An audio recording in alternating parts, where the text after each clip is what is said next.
The Bellingham Fire Department, Whatcom Medic 1, have been field testing and product developing new emergency medical devices for the last 35 years. This benefits the citizens of Whatcom County because they're able to be exposed to leading-edge medical technology long before it becomes available on the open market. We've already looked at specialized devices that we use for airway and breathing emergencies. Today, we're going to look at cardiac emergencies. Janice Lipsansky is the Whatcom County Clinical Coordinator for an NIH study on this new CPR device. The purpose of CPR, of course, is to compress the heart with the skeleton to pump blood towards the brain and through the circulation in the heart.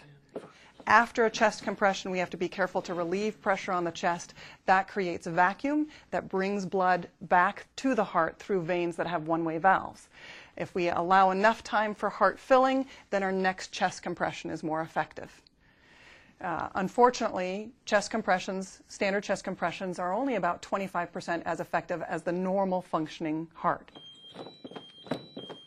The idea behind the rescue pump is to create that vacuum quicker, more effectively, and in a greater way so that we have better filling of the heart, and again, our next chest compression is more effective.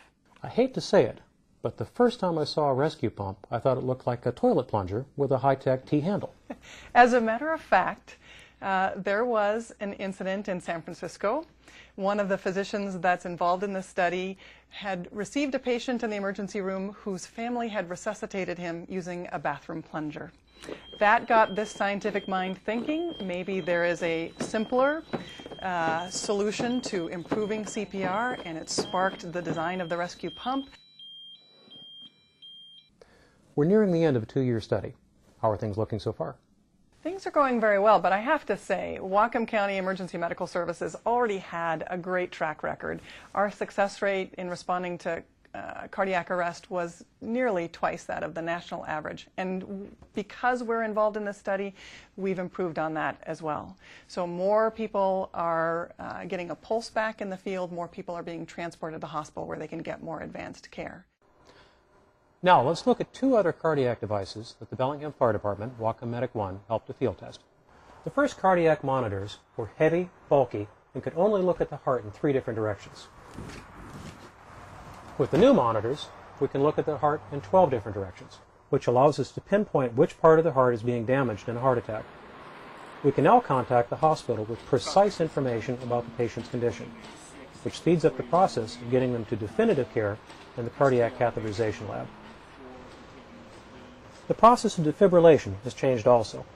If the patient's heart is beating in a chaotic manner, we pass an electric current through the heart which temporarily stops it, until the heart's own pacemaker takes over. The old method of holding paddles in the patient's chest carried a lot of risk, particularly when the ambulance was going around a corner or over rough roads. Now the pads adhere to the patient's chest, while a cable carries the charge safely from the defibrillator. The Bellingham Fire Department, Whatcom Medic 1, have developed a national reputation for field testing emergency medical devices. So how did this happen?